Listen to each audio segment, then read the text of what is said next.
Ils reviennent de Paris et ont été directement conduits depuis l'aéroport d'Abidjan au centre de transit de l'INJS de Marcory. Ces voyageurs, en provenance des pays ayant plus de 100 cas, ont été soumis à un contrôle dans le but de s'assurer qu'ils ne présentent pas de symptômes du coronavirus Covid-19. En venant, on était un peu anxieux, mais on a été bien pris en charge. À l'aéroport, des questionnaires, un test. Ici aussi des questionnaires, un test. Et puis des consignes d'usage. Prise de température, consignes d'usage ou encore des questionnaires, les voyageurs ne présentant pas de symptômes pourront rentrer à leur domicile pour un autoconfinement. Le confinement, c'est le seul moyen pour pouvoir briser la chaîne. On n'a pas le choix, c'est pour ça que je dirais primordial pour nous et pour nos proches. Je viens de Paris, j'y ai fait 13 jours, j'étais déjà confiné là-bas.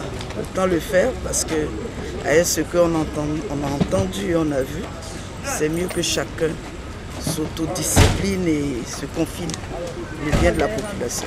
Sur les lieux, le ministre de la Santé et de l'Hygiène publique est venu observer le dispositif de contrôle des équipes médicales et échanger avec les voyageurs sur les conditions d'accueil et de prise en charge. Hier, nous étions là. Il y avait une atmosphère surchauffée.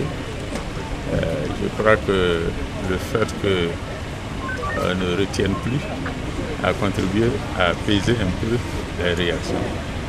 J'ai pu donc m'entretenir avec certains. De leur avis, tout se passe bien, tout s'est bien passé jusqu'ici. Ceux qui ne sont pas du tout suspectés vont pouvoir rentrer chez eux, rester chez eux en confinement. Maintenant, si on a des cas suspects, évidemment, ils seront pris en charge. Également sur les lieux, les équipes de la Croix-Rouge et de Médecins sans frontières. Ils reçoivent le repas, parce qu'il y a la nourriture, il y a de l'eau. Et puis maintenant, on les oriente vers l'équipe médicale qui est là. Il y a l'INHP, où il y a Médecins sans frontières. Donc on s'est partagé les rôles.